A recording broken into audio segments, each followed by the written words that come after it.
Okay, I got this design to where I like it. We put the dump pit, the scale, I should say, right over the dump pit. So half of the scale in front of the dump pit, half the scale behind the dump pit. Now, if this truck pulls front to dump the back hopper, he will have to back up some to get an empty weight. But should only have to back up about 10 foot to get an empty weight. With this design, I came up with putting the shop, moving the shop 6 foot back. So I had the shop setting here right where your one drawing had shown, and I ended up moving the shop 6 foot to the south. It just, I with the room in between here, I think we need that 6 foot. I mean, it don't have to be, but I like the room better. So right now, from that scale to the shop, we have 77 foot from the scale to the shop. Now, from the shop to the property line or to that concrete wall, I'm showing about 182 foot to the front of the shop. And I kind of like, now as you see as I move this around, some of the measurements move, but that's because they're above ground. See, they're up above ground so you can see them. And then, according to my measurements, this propane tank, this is an 18,000 gallon propane tank I drew in here, and this should be able to set right here, where you take the line of right along the edge of this concrete of these bins, and we should be able to have 13 foot width for that propane tank. There's 9 foot. The propane tank is 9 foot by 46 foot. That's the measurements I came up with for a 18,000 gallon propane tank. So that should be able to set right there. And if you want, you can have your, which I would recommend, like maybe set some concrete blocks along here and a couple blocks out here. And that way no one hits it by accident or something. Their trailer runs up on blocks before they hit the propane tank if someone comes around the corner here too sharp. The other option would be we could set that propane tank in here. If you say you don't want it out here so much, we could set that right here. Because actually, now that I'm looking at it, which I need to get everything here.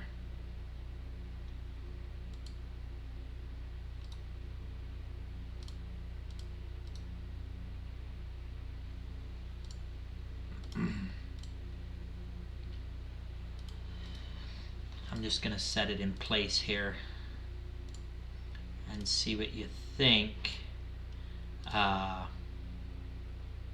But we could take that propane tank and set it right there.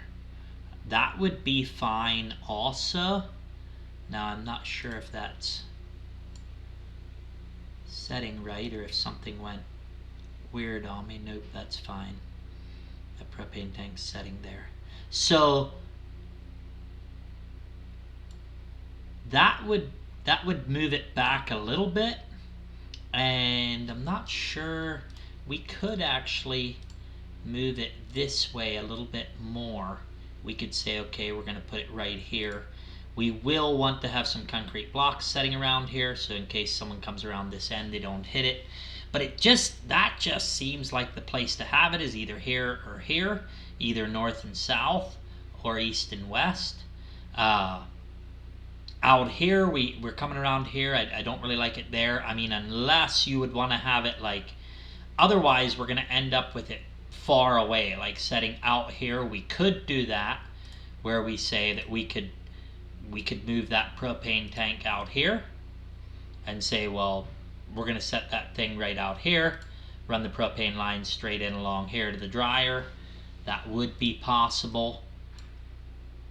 and just set the propane tank out there at the end. That would be an option. So I'm going to say we either need to have that thing setting in here, east and west, north and south, or we got to go way out here. That's kind of my three options I'm seeing on the propane tank. But on the shop, I think you had wanted it here more so, and I've come to the place where I'm happy with it here, just back 6 foot or south 6 foot from where we had it, which 6 foot isn't a lot. And that way we have enough room in here that if down the road somebody wanted to throw a bin in here, a 20,000 bushel bin, there would still be adequate driveway, that half this driveway would still be here. We'd still have 35 foot to drive through here, and that would still be adequate driveway. For now, 77 foot is far, but as equipment grows and stuff, even if you do never put a bin here, it's still, I don't think that's too much room.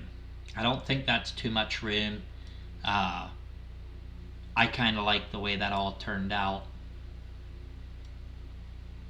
I don't know if you were planning on that roof on there. I put it on there because the picture showed it. So the one downside that I see to having the scale at the dump pit like this is this side draw. You're not going to be able to get under that side draw.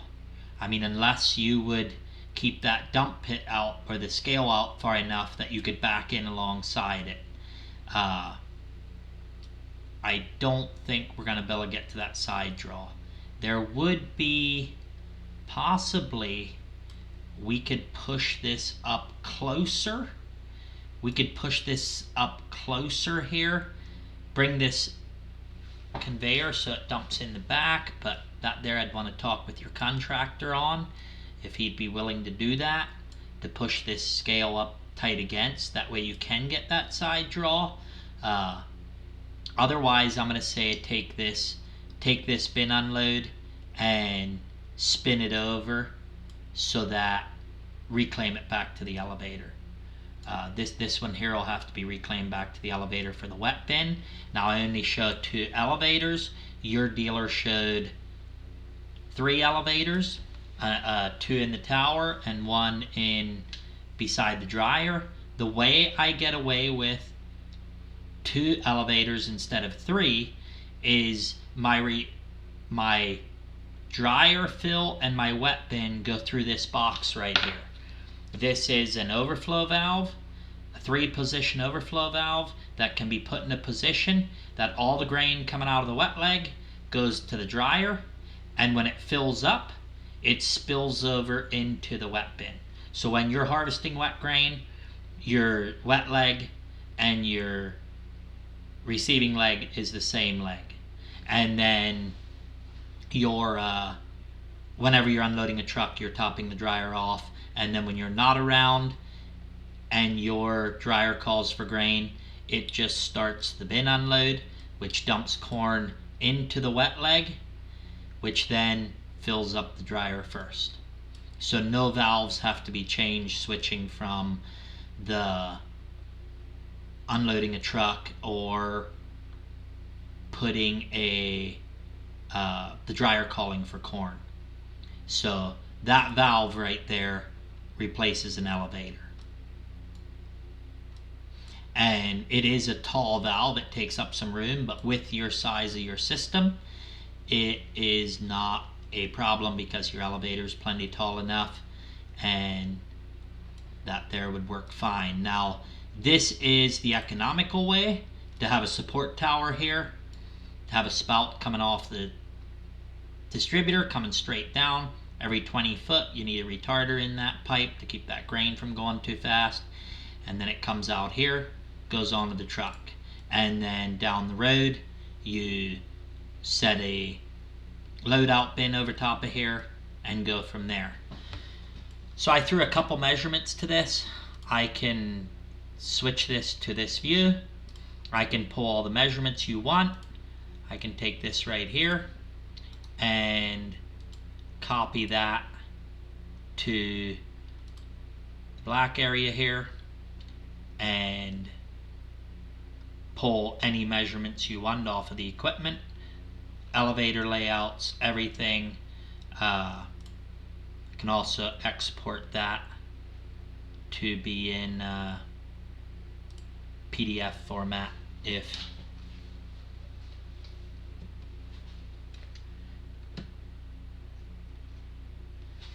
so desired. I can export that in PDF with any measurements you need.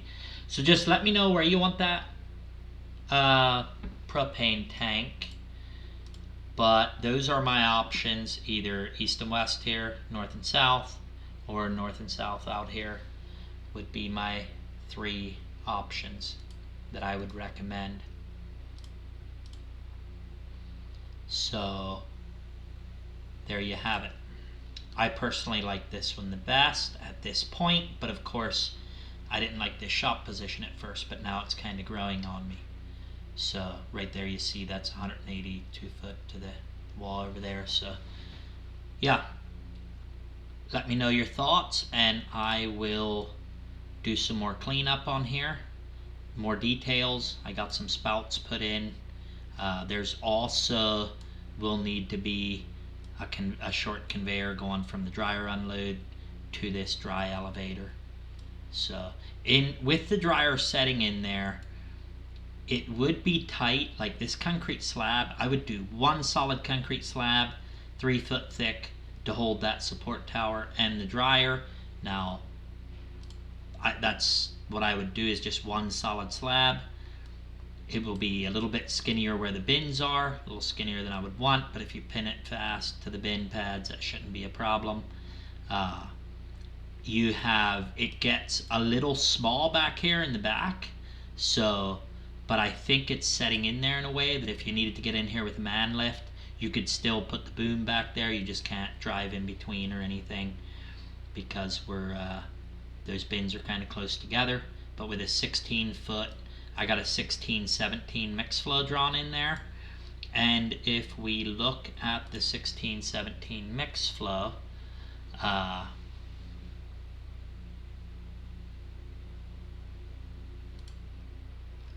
we look at the 16-17, we are looking at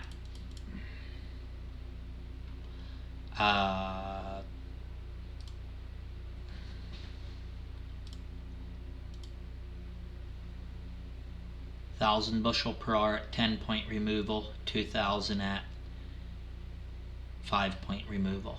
So I think, and the way I do the math on that is if you're doing 250,000 bushel a year, you divide that by 14 days, and then you divide the days by 19 hours, and that's how many bushel an hour you want to dry.